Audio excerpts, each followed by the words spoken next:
네, 오늘 이사야 55장 1절부터 마지막 절까지를 본문으로 하여서 하나님의 말씀의 능력을 의심하는 이들에게, 하나님의 말씀의 능력을 의심하는 이들에게 라는 제목으로 하나님의 말씀 상고하도록 하겠습니다. 하나님 은혜와 평강이 여러분과 함께 하시기를 예수님 이름으로 축복합니다. 아멘. 보통 TV를 보면 그 드라마라든지 뭐 오락 프로그램이라든지 이런 걸 보고 나면 한참 재밌는 절정에 꼭 키스하는 딱 순간에 다음 주에 이렇게 보통 등장하는 것을 알게 됩니다. 다음 주제 예고를 하면 다 보여주는 게 아니라 예고니까 그 말 그대로 좀 재밌는 거, 좀 어떤 뭐라 그래야 될까요? 좀 절정이 될 만한 거, 사람들의 마음을 끌만한 내용들을 이렇게 단편적으로 몇 카트 끊어가지고 연결시켜서 보여주는 것을 확인하게 됩니다. 사실 잘 보면 성경이 그렇습니다. 성경이 구속의 드라마이거든요. 구속의 드라마인데 어떤 내용이 역사 가운데 진행됐고, 그리고 다음 주 예고편을 항상 이렇게 선지자들을 통하여 이렇게 예고를 합니다. 다음 주 예고편 나오면 다 어떻게 되죠? 그대로 됩니까? 안 됩니까? 그대로 안 돼요? 다음 주 예고편 나오는 대로? 다른 이야기 보여주나요? 다음 주 예고편대로 그냥 나와요. 그죠? TV 프로그램은 주로 그 예고편을 보게 되면 이야 진짜 재밌겠는데 하고 실제 보면 약간 재미가 떨어질 가능성이 높지만 성경의 구속의 드라마는 절대 그렇지 않습니다. 우리가 예고받은 대로 또 그리고 기대한 것보다 이상의 내용이 항상 주어짐을 성경과 역사는 항상 증거하고 있습니다. 오늘 이 이사야 55장 사실 이 이사야가 그렇게 만만한 성경이 아닙니다. 물론 모든 성경이 다 하나의 말씀이고 우리의 유익을 위해서 주어졌지만 이게 예언서들이다 보니까, 선지자들이 쓴 예언들이다 보니까 이게 무슨 이야기를 하는 건지 어떤 시대를 이야기하는 건지 솔직히 이렇게 해석하기가 녹록치가 않습니다. 그런데요, 이거 잠시 아침에 설명을 조금만 들으시면 여러분 충분히 이해를 하실 수가 있어요. 성경이 66권인데 잘 아시다시피 구약이 39권이고 신약이 27권이죠. 근데 이게 성경의 장과 절은 성경 당시 쓸 때 이렇게 나누어진 게 아니라 14세기 정도 왔을 때 장과 절을 나눴거든요. 근데 참 재밌게도 이사야를 66장으로 나눠놨어요. 누가 나눴는지 모르겠지만. 그리고 또 재밌는 게 39장까지의 내용하고 그 다음 40장부터 마지막 내용 27장의 내용이 판이하게 틀려요. 마치 구약하고 신약 이렇게 나누어 놓은 것처럼 누군가 나눠놨는데 할 때 이렇게 참 재밌게 나눠놨습니다. 그래서 이사야는 보면 앞에는 심판과 구원에 대한 메시지가 교차적으로 막 등장을 하고, 그러면서 간헐적으로 이 회복에 대해서 조금씩 이야기를 합니다. 근데 이제 40장부터는 완전히 내용이 탁 틀려져 가지고 좀 표현하자면 뭐랄까요?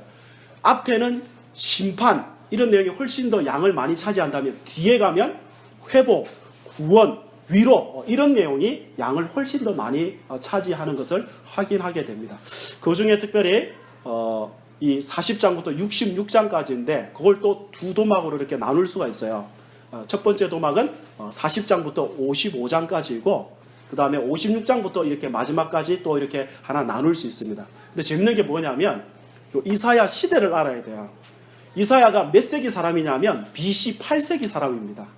그러니까 이 사람이 예언을 공식적으로 시작한 게 BC 740년이에요. 그때 이사야 6장에 보면 우시야 왕이라는 남왕조 유다의 왕이 죽습니다.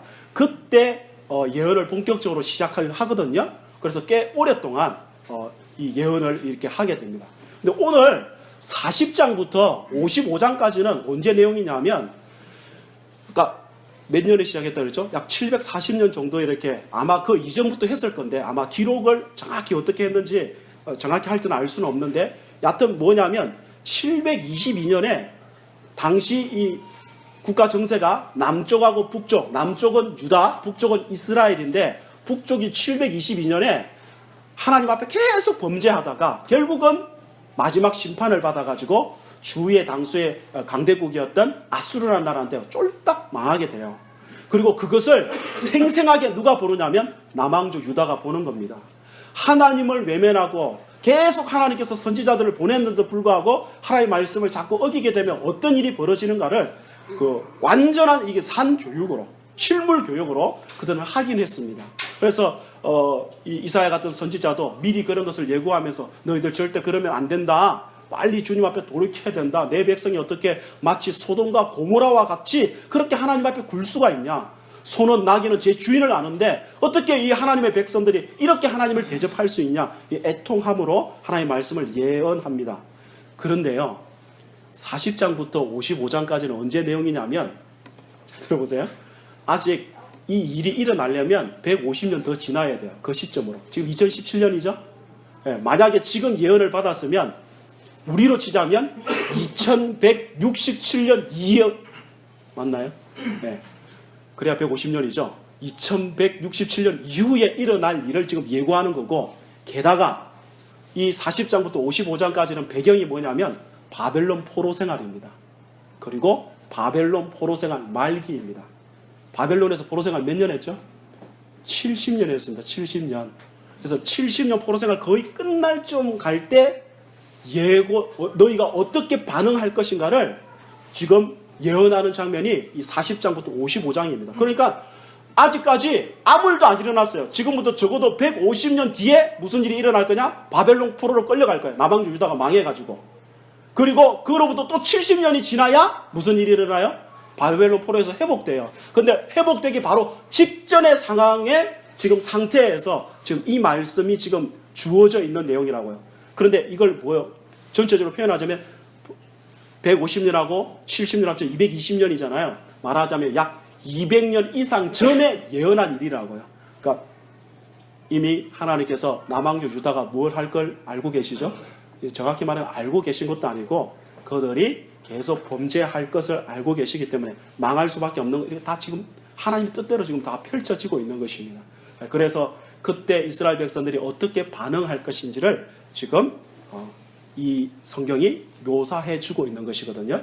자, 그러면 이제 어떤 내용으로 이제 저희가 가느냐 하면, 잘 보세요. 오늘 55장 본문은 여러분이 다 읽어봐도 느낌이 어떻습니까? 회복 같습니까? 심판 같습니까? 그냥 단순하게 표현해서. 55장 우리가 다 읽었잖아요. 그냥 한마디로 그냥 표현하자면 회복에 가까운 것 같아요? 심판에 가까운 것 같아요? 그냥 뉘앙스가. 그냥 읽자 그러니까 읽으셨나요? 네, 회복입니다. 철저하게. 벌써 오라 그러잖아요. 우리가 오늘 찬송가도 불렀듯이 목마른 자들아 이렇게 불렀듯이 오늘 55장 1절이 그렇게 표현하잖아요. 돈 없어도 된다. 값 안 받는다. 다 오라 이렇게 지금 초대하고 있지 않습니까? 그죠? 그러니까 여기는 55장은 철저한 회복에 대한 내용입니다. 근데요, 회복을 말씀하고 있는데 지금 그들이 당하고 있는 현실은 비록 지금 일어나지 않았지만 마치 일어난 것처럼 지금 성경이 설명을 한다고요. 그러니까 지금 바벨론 포로 말기를 살고 있는 이스라엘 남왕조 유다 백성들을 한번 생각해 보시라 이 말이에요. 우리나라 일제 36년 동안 압제당하면서 참 억울한 꼴 많이 당하고 살았는데 이 사람들 70년 동안 그런 꼴 당하고 지금 살고 있는 중이다 이 말입니다. 이런 상황 속에서 하나님께서 지금 회복을 말씀하셨다고요. 어떻게 믿어질까요? 그대로 된다고 믿어질까요? 네, 지금 오늘 포인트가 여기 있습니다. 네. 당시 사람들에게 이해에 있어서는요, 어떤 이해를 가지느냐면, 아니 하나님이 우리를 사랑하시고 우리의 하나님이시고 우리가 그의 백성인데 하나님이 어떻게 전능하신데 우리를 왜 요 모양 요 꼴로 내버려 두시는가? 어떻게 이방 나라가 훨씬 더 강해져 가지고 우리가 이렇게 그들 가운데 압제를 당한다는 게 이게 도대체 말이 되는가? 이런 이해를 지금 가지고 있다 이 말입니다. 무슨 말인지 이해되시죠? 자, 이런 상태에서요, 하나님이 또 회복을 말씀하시는데, 안 그래도 지금 하나님이 원래 언약에다가 예전부터 언약을 맺으실 때 뭐라 그랬냐면 나는 너의 하나님이 되고 너희는 내 백성이 된다고 계속 줄기차게 말씀해 오셨고, 또 다윗에게, 오늘 다윗에게 말씀한 확실한 은혜 3절에 나오는데 사무엘하 7장에 가보시면 이미 이때를 기준으로 몇백 년 전에 300년 전에 다윗에게 하나님께서 나타나가지고 약속의 말씀을 주셨다고요. 네, 절대 너희를 버리지 않는다. 이렇게 말씀을 하셨다고요. 그런 말씀을 주시는 하나님께서 지금 우리의 이 상황과 현상을 보니까 하나님이 도대체 우리를 사랑하시는 게 맞는지, 하나님이 도대체 힘이 있는 게 맞는지, 열국이 이렇게 강해질 때는 하나님도 어쩔 수 없는 것 아닌지라고 지금 생각을 하고 있다 이 말입니다. 그러니까 하나님이 힘이 없으니까 우리가 지금 이런 억울함과 고통 속에 지금 놓여져 있는 거지, 하나님 우리를 사랑하시지 않으니까 우리가 이런 고통 속에 놓여져 있는 거지, 이런 이해를 가졌다 이 말입니다. 여러분 어떠세요? 정확히 표현하자면 지금 이 시대를 사는 신자들의 어떤 현실이 무엇하고 마치 유사하냐면 바벨론 포로 말기를 살아가고 있는 신자들의 삶하고 비슷하다 이 말입니다.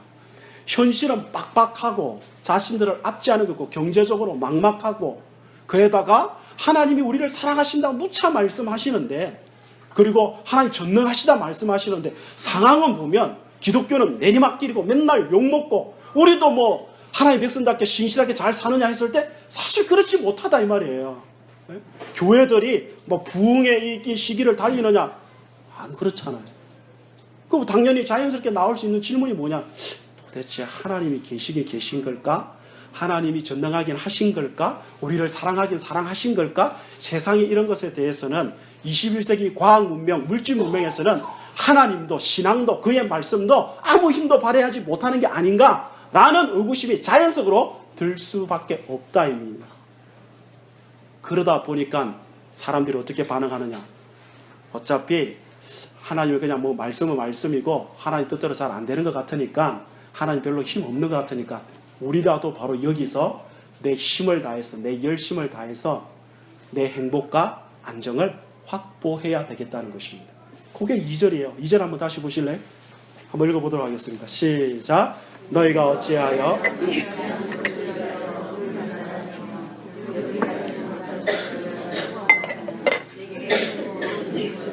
그리하면 너희가 좋은 것을 먹을 것이며 너희 자신들이 기름진 것으로 즐거움을 얻으리라. 아멘. 여기 보시면 너희가 어찌하여 양식이 아닌 것을 위하여 은을 달아주고 배부르게 하지 못할 것을 위하여 수고하느냐 이겁니다. 그러니까 무슨 말이냐 하면, 하나님의 아무리 상황과 현상이 그럴지라도 결국은 하나님 뜻대로 될 것이기 때문에 하나님의 말씀을 붙잡아야 되는데, 사람들이 자기가 느낄 때 하나님 말씀대로 안 될 것 같고 하나님 능력 없는 것처럼 보이고 우리를 좀 표현하자면 덜 사랑하는 것처럼 보이니까 뭐예요? 양식이 아닌 것을 위하여 은을 달아주고 배부르게 하지 못할 것을 위하여 수고한다 이겁니다. 진짜 자신을 복되게 할 것은 그래도 여전히 하나님이요 하나님의 말씀인데, 그거 벌써 던져버리고 하나님의 말씀을 버리는 한이 있더라도 자신들의 시간, 물질, 건강을 다 사용하여 자신의 안녕과 행복을 스스로 확보하고자 했다는 것입니다. 너희들 도대체 왜 그러고 있느냐? 그렇게 하지 말고 나의 초대에 기쁨으로 응하여라. 그리하면 너희가 좋은 것을 먹게 될 것이다 라고 지금 말씀하고 있는 대목이라는 뜻입니다. 여기서 우리가 한 가지 교훈을 얻게 됩니다. 1차적으로요, 저와 여러분들이 하나님의 약속의 말씀이 그대로 성취된다는 사실을 믿지 못하면요, 하나님의 말씀이 진리라 사실이라는 사실을 이것을 믿지 못하게 되면, 확신하지 못하게 되면 뭐 하게 되느냐? 양식이 아니한 것을 위해서 수고하고요, 배부르게 하지 못할 것을 위하여 여러분의 시간과 물질과 모든 것을 쏟게 된다는 사실입니다. 성경이 신약으로 가면 이런 표현을 쓰죠. 내가 너희를 과연 버리지 아니하고 떠나지 않겠다. 혹은 공중 나는 새 들의 백합화를 봐라. 왜 염려하냐? 내가 먹이고 입히듯이 너희는 나의 자녀, 나의 백성 아니냐? 내가 먹이고 입히겠다. 그러니까 그의 나라와 그의 의를 구해라. 이런 식으로 늘 성경이 말씀을 하지 않습니까?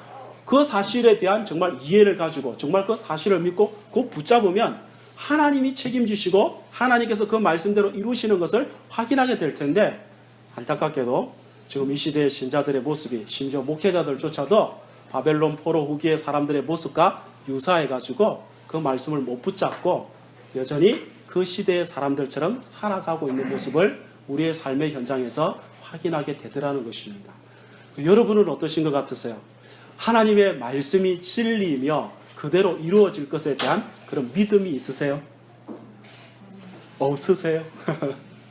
이거 지금 소리 나는 건가요? 아닌가요? 자, 보십시오.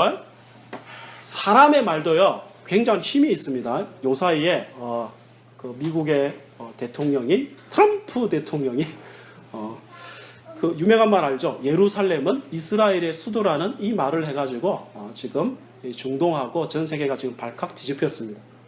그게 왜 문제인데? 이런 사람들은 전혀 TV를 안 보신 분들이죠.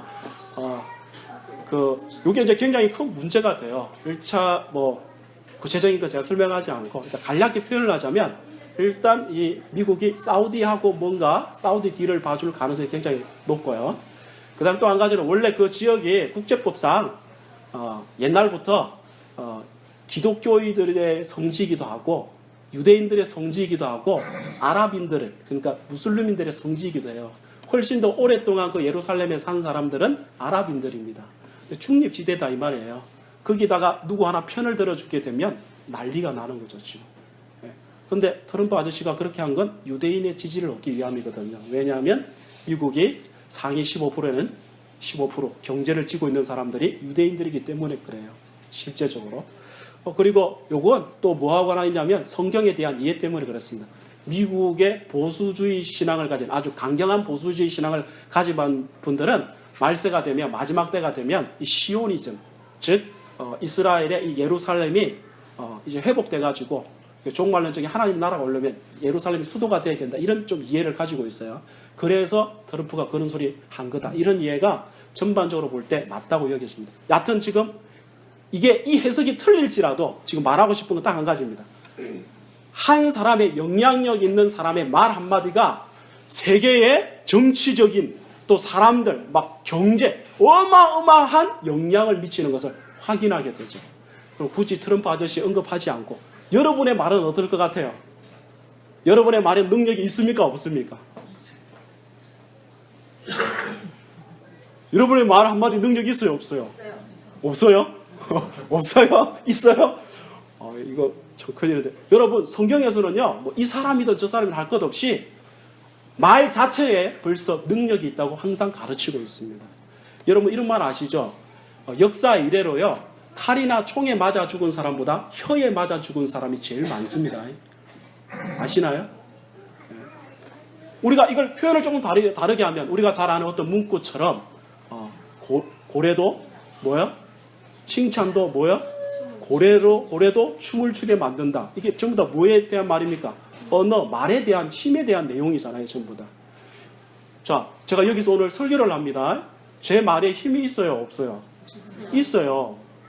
이게 뭐 제 자체나자는 게 아니라 말에 힘이 있어요. 일단 뭐 특별히 여기는 설교 다니고 하나님의 말씀을 전하기 때문에 더욱더 그럴 뿐만 아니라 제가 여기서 말을 어떤 식으로 하느냐에 따라서 어떤 언어를 쓰느냐에 따라서 어떤 감정을 하느냐에 따라서 여러분의 반응이 완전히 틀려집니다. 안 그렇습니까? 그건 벌써 말에 힘이 있다는 뜻이죠. 그죠? 자, 여러분이 남편에게, 아내에게, 자녀에게 뭐라고 말을 표현을 할 때 어떤 타이밍에 어떻게 표현하느냐에 따라서 상대방 반응이 틀리죠. 그건 뭘 의미하는 거죠? 말에 힘이 있다는 뜻이에요. 그래서요, 우리 성경에 보면 이런 구절이 있어요. 이런 구절은 우리가 꼭 기억하면 좋겠기 때문에 한 번만 찾아서 확인해 보겠습니다. 잠언 18장 21절 한번 찾아보세요. 잠언 18장 21절이요.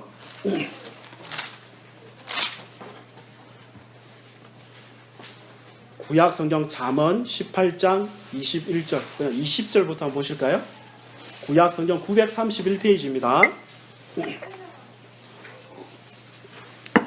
자, 같이 한번 읽겠습니다. 잠언 18장 20절 21절 두 절 읽을게요. 시작. 사람은 입에서 나오는 열매로 말미암아 배부르게 되나니 곧 그의 입술에서 나는 것으로 말미암아 만족하게 되느니라. 죽고 사는 것이 혀의 힘에 달렸나니 혀를 쓰기 좋아하는 자는 혀의 열매를 먹으리라. 자, 21절만 다시 한번 읽을게요. 21절 여러분 마음에 꼭 새겼으면 합니다. 시작. 죽고 사는 것이 혀의 힘에 달렸나니 혀를 쓰기 좋아하는 자는 혀의 열매를 먹으리라. 아멘. 이 혀의 권세가 얼마나 강력한지를 표현하죠. 야고보서 3장에 가면요 이 원리를 그대로 받아가지고 혀는 곧 불이라 그래요.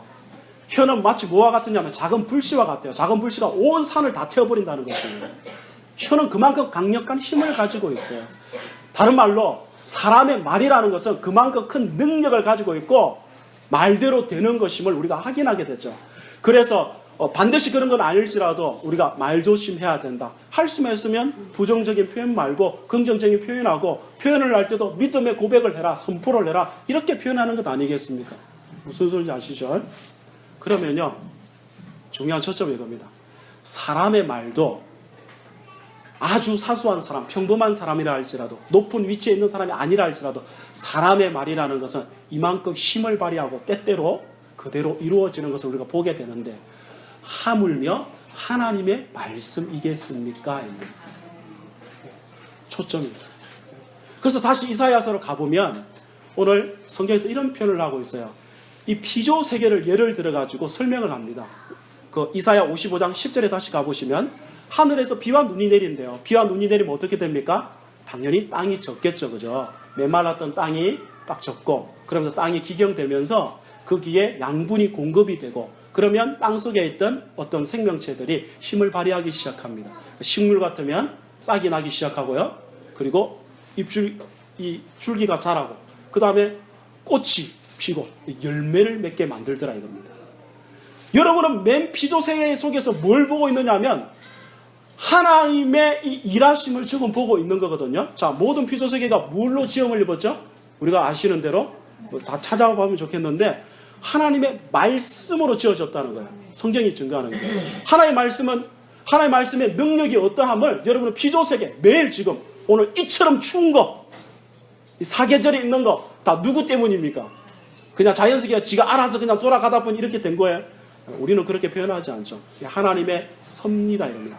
말씀으로 하나님께서 뭐 하시느냐? 세상을 지으셨을 뿐만 아니라 히브리서 1장 3절에 가보시면요, 이런 표현을 하고 있죠. 말씀으로, 그의 능력의 말씀으로 지금 만물을 붙잡고 계시다고요. 세상이 이렇게 돌아가는 것, 전체가 이렇게 돌아가는 것 전부 다 그분의 말씀의 능력으로 이걸 붙잡고 있기 때문이라 성경은 이렇게 증거하고 있다 이 말입니다. 하나님의 말씀의 능력이라는 거죠.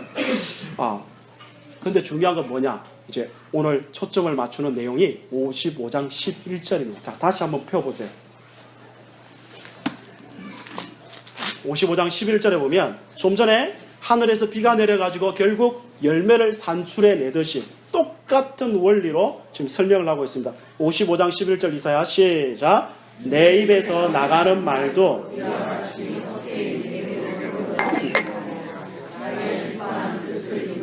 내가 보낸 일에 형통함이니라. 내 입에서 나가는 말도 이와 같이 헛되이 내게 되돌아오지 아니하고, 그렇죠? 그리고 뭐라고요? 나의 기뻐하는 뜻을 이루며 어떻게 된다고요? 내가 보낸 일에 형통함이니라. 우리는 항상 뭐라고 느끼느냐 하면 이 현상세계에 살면서 바벨론 포로 말기에 사는 것 같아가지고 하나님의 뜻은 안 이루어지고 하나님의 이 뜻은 형통하지 않는 것처럼 느끼지만, 그러나 실제 지나놓고 보면 하나님의 뜻은 항상 그대로 이루어지는 것을 우리는 역사 속에서 확인하게 돼요. 그리고 여러분 개인적으로도 다 뭐라고 이야기하느냐 하면 예전에 절대 내가 이 신앙생활 하면서 못 믿어가지고 이 엉뚱한 짓 했었는데 결국 지내놓고 보니까 하나님이 당신의 뜻대로 했더라고. 이런 고백 다 한 번씩 해보셨죠? 오래 신앙생활 해보신 분들은. 우리가 다 해봤잖아요.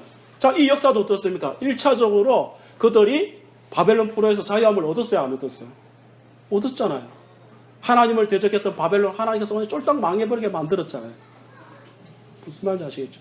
그리고 궁극적으로 여기에는 이제 누굴 이야기하고 있느냐면 여기 55장 4절에서 표현하는 것처럼 보라 내가 그를 만민에게 증인으로 세웠고 만민의 인도자와 명령자로 삼았나니, 즉 다윗과 같은 왕을 일으킬 것인데 그가 누구냐? 예수 그리스도 하는 것입니다. 그를 세워서 이제 너희들에게 진정한 하나님의 나라를 이루고 너희들로 하여금 그의 백성이 되게 하도록 만들겠다고 여기 내용에서 말씀하고 있는 거예요.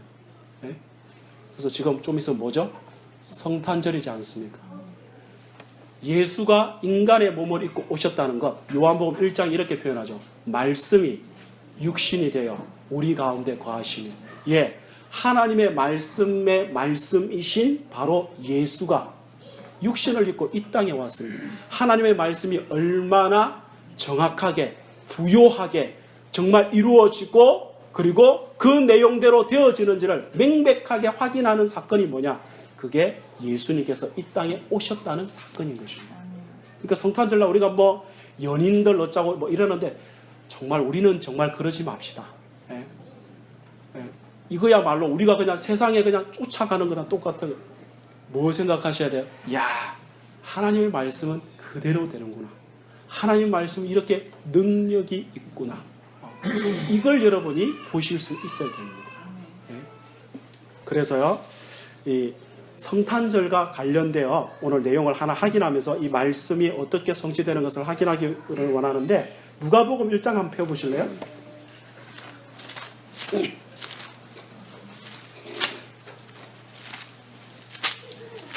자, 누가복음 1장 펴놓으시고요. 일단 보시면요.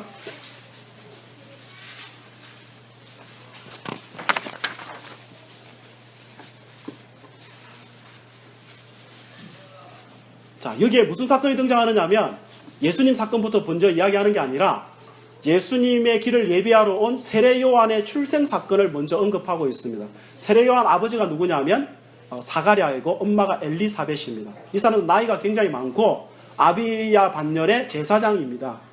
백성의 리더들이죠, 이 사람들이. 근데 애가 없습니다. 근데 이제 반열대로 이 사람들이 뭐 하느냐면 이제 성전에 들어가서 이제 그 기도를 해요. 기도로 들어갔는데 누가 나타나냐면 천사가 나타났어요. 천사가 나타나서 뭐라고 이야기하느냐면 너 아기를 낳을 거라는 겁니다. 그러니까 사가랴가 그동안 그것 때문에 기도 많이 했는데 믿었을까요? 안 믿었을까요? 안 믿었어요. 사가랴 구약 성경 잘 알까요? 모를까요? 굉장히 잘 아는 사람입니다. 구약을. 제사장이라고요. 예? 그리고 거기에 오리라 한 엘리야, 그 사람이 바로 자신의 아들로 태어난 세례 요한이거든요. 그래서 그런 사실에 대해서 명백히 잘 알고 있고 천사가 와서 하나님의 말씀을 전달해 주었는데도 불구하고 못 믿었어요. 그래서 하나님께서 징계를 합니다. 그 징계를 함으로 말미암아 뭐가 되었느냐? 애가 태어날 때까지 말을 못하게 돼요. 그 내용이 19절 20절에 있죠. 한번 같이 읽어보실까요? 19절 20절 시작. 천사가 대답하여 이르되 나는 하나님 앞에 서 있는 가브리엘이라. 이 좋은 소식을 전하여 내게 말하라고 보내심을 받았노라. 보라, 이 일이 되는 날까지 내가 말 못하는 자가 되어 능히 말을 못하리니 이는 내가 내 말을 믿지 아니함이거니와 때가 이르면 내 말이 이루어지리라. 아멘. 여기 누가복음 1장에 명백한 대조가 있어요. 사가랴는 이 기쁨의 좋은 소식을 자녀가 없는데 고대 사회에서 자녀가 태어나는데, 그리고 그 자녀가 어떤 사명을 가졌는지도 지금 설명을 앞에서 했거든요. 굉장히 기뻐했어야 되는데 못 믿었어요. 못 받아들였어요. 그런데 또 다른 한 사람이 나옵니다. 누가 나오느냐? 마리아가 나와요. 밑에 내려와 보세요.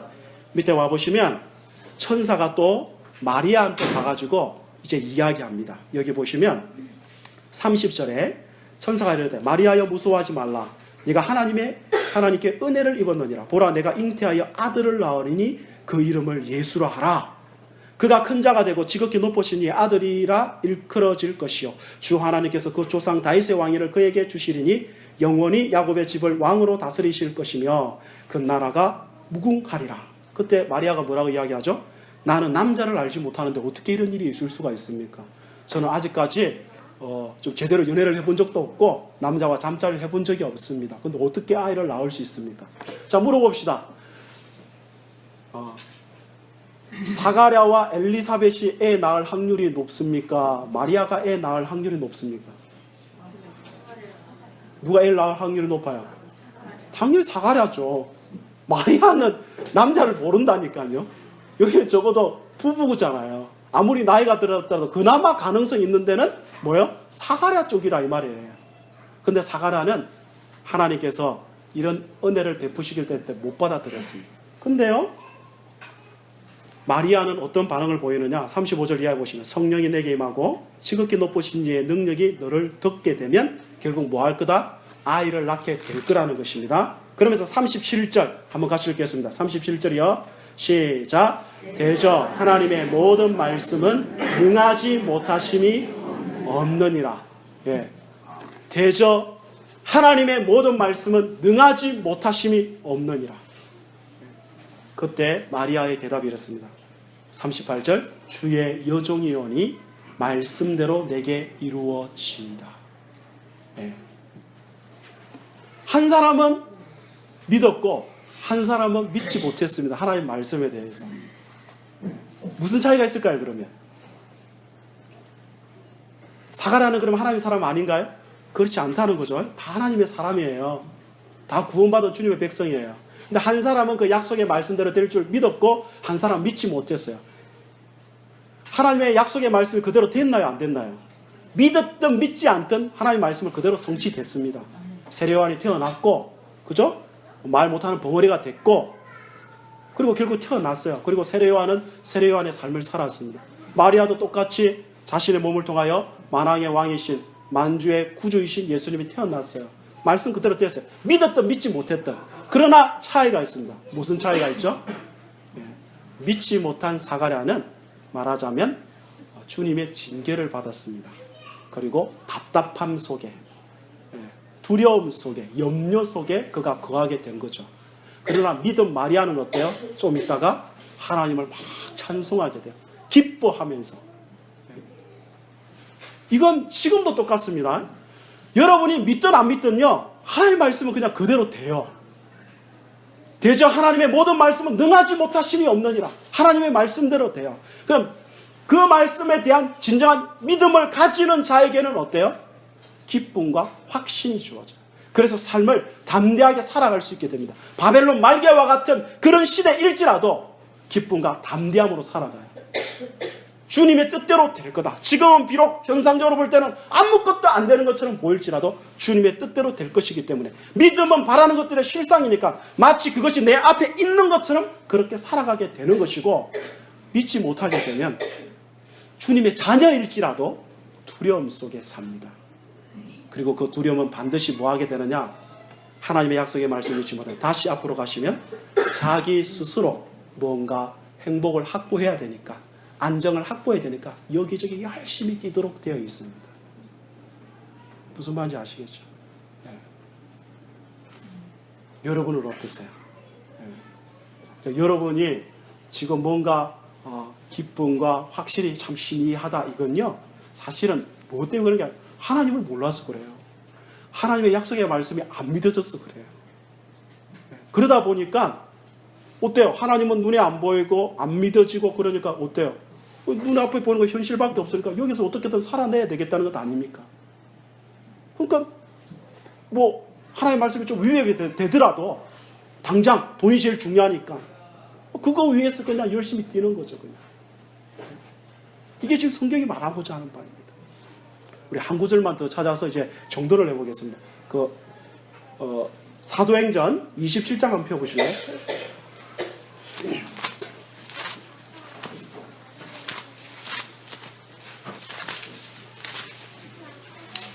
자, 사도행전 27장에 가보시면요.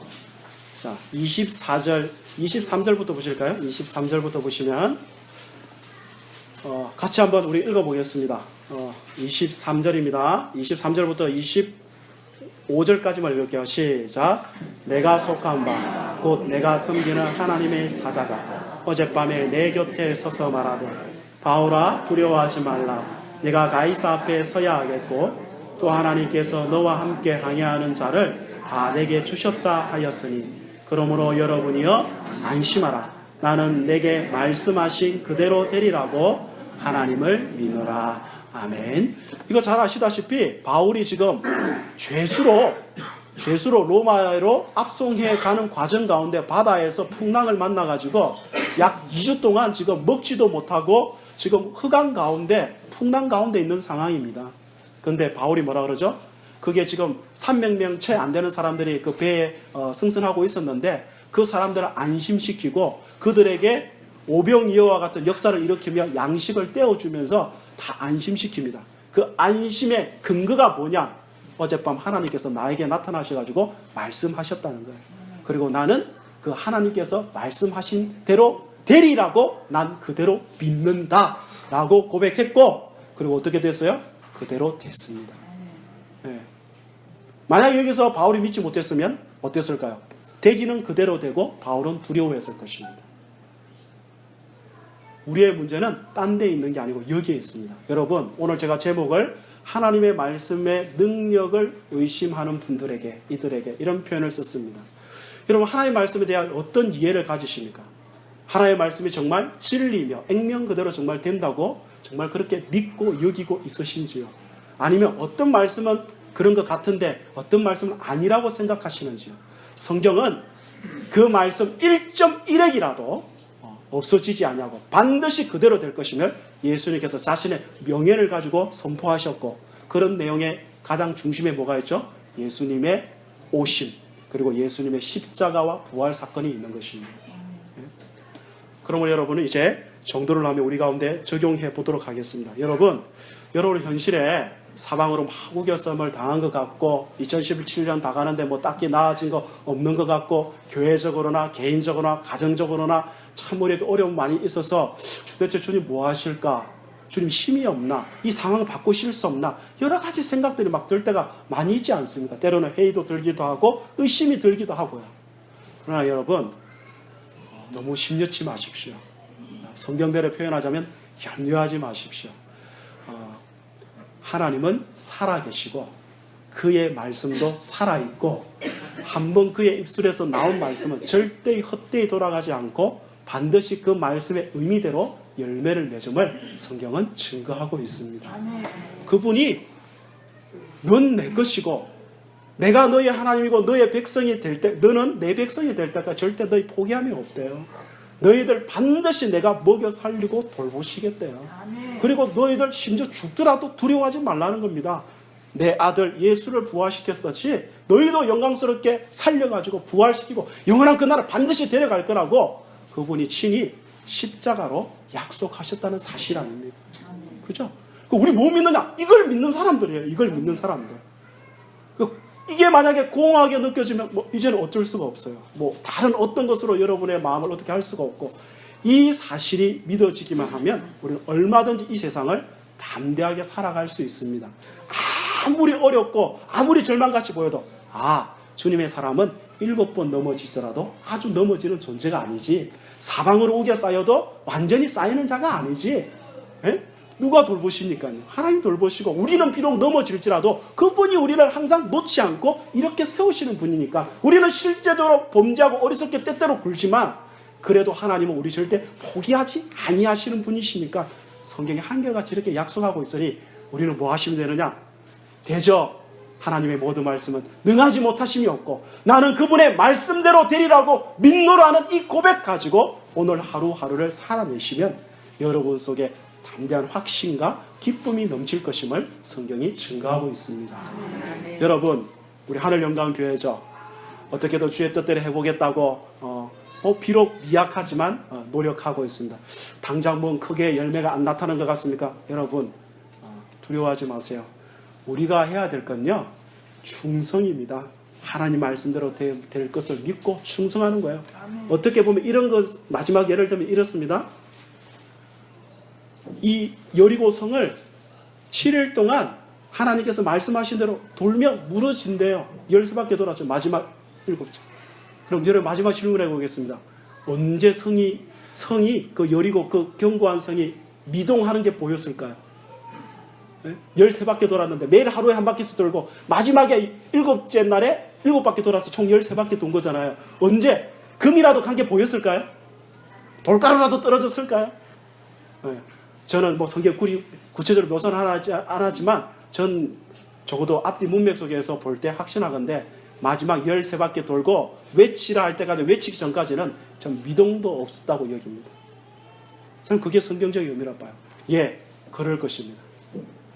영적 부흥과 갱신과 주님의 은혜가 쏟아 부어지기 전까지는 더 절망스럽게 보이고 더 답이 없게 보일 것이지만, 그러나 하나님의 말씀은 그대로 될 것입니다. 이게 성경이 말씀하는 선포입니다. 우리 이 약속의 말씀 붙잡고 올해 한 해를 마무리하고 내정도 승리하는 우리 하늘영광의 모든 백성들 되시기를 예수님의 이름으로 축복합니다. 우리 다 같이 일어나셔서